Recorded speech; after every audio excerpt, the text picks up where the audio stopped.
राजस्थानी फिल्मों की और राजस्थानी सिनेमा की, जिसे आज भी यहाँ की संस्कृति के लोगों ने फॉलो किया है और आज भी इस कला को जिंदा रखते हैं यहाँ के कलाकार। चलिए आपको मिलवाते हैं ऐसे ही कुछ कलाकारों से जो रूबरू हुए जन टीवी से। राजस्थानी फिल्मों से आप जुड़े हुए हैं, एक दशक से आप काम कर रहे हैं, आप प्रोड्यूसर भी हैं, आप एक्टर भी हैं, आप नए लोगों को मौके भी देते हैं, तलाशते हैं उनके लिए अपॉर्चुनिटीज। क्या महत्व रखता है राजस्थानी फिल्म आपके लिए और क्या स्थिति है, उसके बारे में हमारे दर्शकों को बताइए।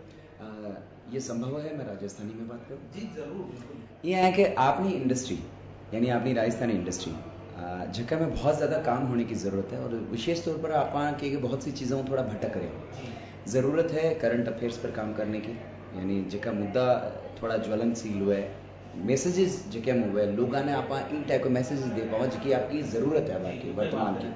और साथ ही साथ यूथ बेस्ड आपने प्रोग्राम करना पड़ सी ताकि आप यूथ जो अदर कल्चर ने इजीली फॉलो कर रहे हैं, वेस्टर्न कल्चर में इजीली फॉलो कर रहे हैं, आप क्यों के चूक हो रही है कि आप कनेक्ट कौन कर पा रहे हैं बच्चा ने, तो आपने लिए वो है। और साथ ही बस वह है कि ई तरह के आपने माहौल ने चेंज करना पड़ सी।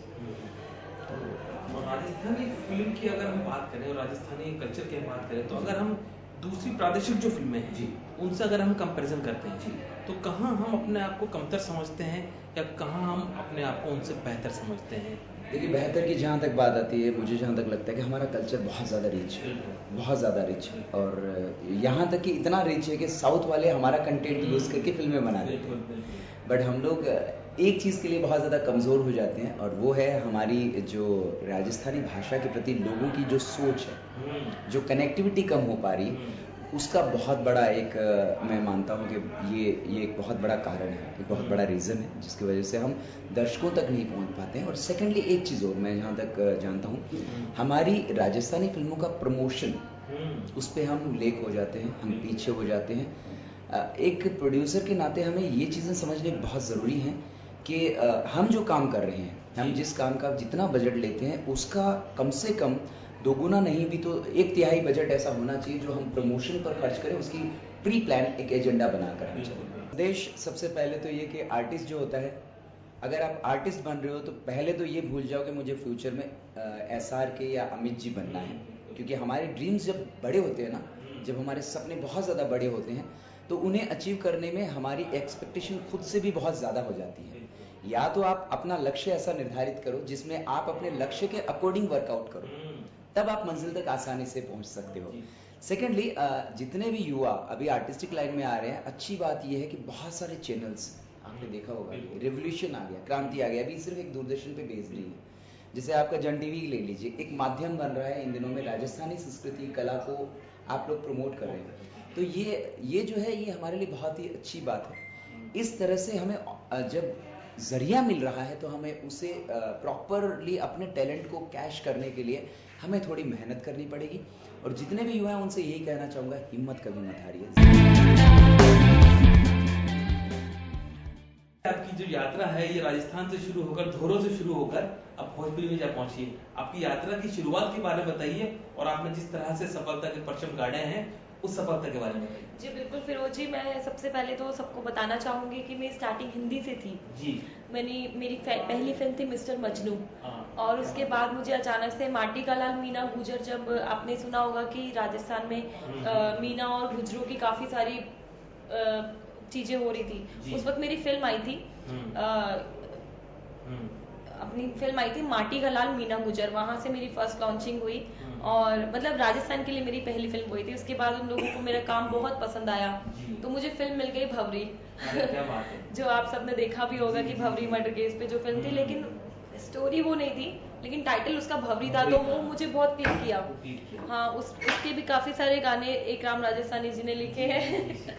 और अभी मेरी रिसेंटली एक फिल्म आई थी कजरारी और नखरारी, ये डबल रोल में हूँ, एक सीधी सादी लड़की है और एक थोड़ी सी नटखट है, जैसे सीता गीता टाइप की। नीलू जी की आई थी रमकुड़ी जमकुड़ी जी, ऐसे ही ये है अपनी कजरारी और नखरारी। और अभी एक शूटिंग मेरी कंप्लीट की है मैंने, जिसका नाम है छोरी नंबर 1। ये भी राजस्थानी फिल्म है, इसमें लोकेश हीरो है, न्यू लॉन्चिंग है कॉलेज से। एक मैं डांस कंपटीशन में गई थी तो वहां पे मुझे लोकेश जी मिले और बहुत अच्छे उम्दा कलाकार हैं। और मेरी फिल्म के डायरेक्टर है रितेश ठाकुर जी। जिन्होंने, मैंने सर को रिक्वेस्ट किया कि राजस्थानी फिल्मों को आप सपोर्ट करें, राजस्थानी सिनेमा को आगे बढ़ाएं, तो सर ने कहा जरूर इतना, क्योंकि 80% हिंदी फिल्में राजस्थान में शूट होती है, तो लेकिन राजस्थानी के नाम से राजस्थानी फिल्मों का बढ़ावा नहीं मिल पाता।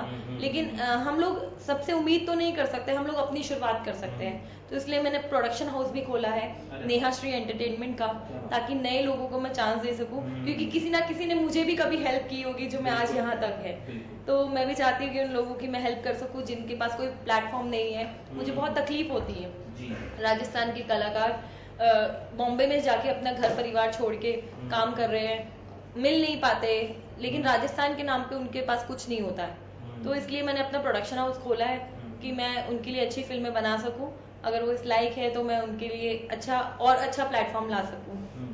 तो दोस्तों, हम कोशिश कर रहे हैं, जन टीवी लगातार इस कोशिश में है कि जो राजस्थानी फिल्मों के लोग हैं, जो कलाकार हैं, जो एक्टर हैं, जो प्रोड्यूसर हैं, उनकी बात जन टीवी सरकार तक पहुंचाएं। तो नेहा श्री जी, आपको देख के लोग महसूस करते हैं कि हम भी एक आम जन से विशेष जन बन सकते हैं। आने वाली पीढ़ी के लिए जो आपको आदर्श की तरह देखती हैं, उनके लिए अब क्या मैसेज देना चाहते हैं? मैं सिर्फ इतना कहना चाहूंगी कि hard work is the best की टू सक्सेस।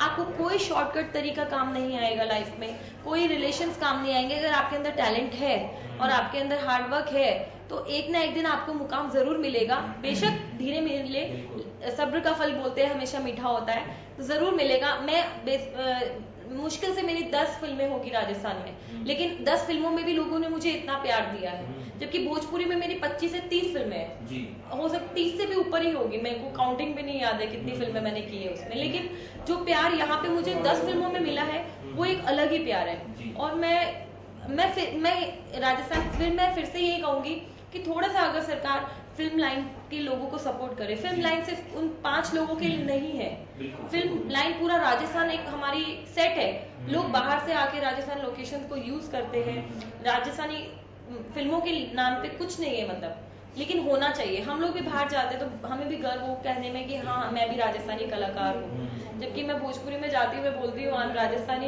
एक्ट्रेस, तो वो लोग भी कंफ्यूजन में हो जाते हैं, ना तो कोई चैनल सपोर्ट करता है ना गवर्नमेंट सपोर्ट करती है, तो ये बड़ा एक दुखदायी है। इसलिए जन टीवी के मैं सुराना जी को बहुत बहुत धन्यवाद देना चाहूंगी कि जिन्होंने राजस्थानी कलाकारों के नाम पे मतलब मुझे यहाँ पे इनवाइट किया और मुझे हमेशा से सपोर्ट कर रहे। पिछले 4 साल से मैं RFF के थ्रू इनसे जुड़ी हूँ और ये हमेशा कलाकारों को आगे बढ़ाते हैं जी, और राजस्थानी के नाम पे तो एकदम से आगे रहते हैं कि हाँ बस मुझे करना है, तो इसके लिए मुझे बहुत अच्छा लगता है।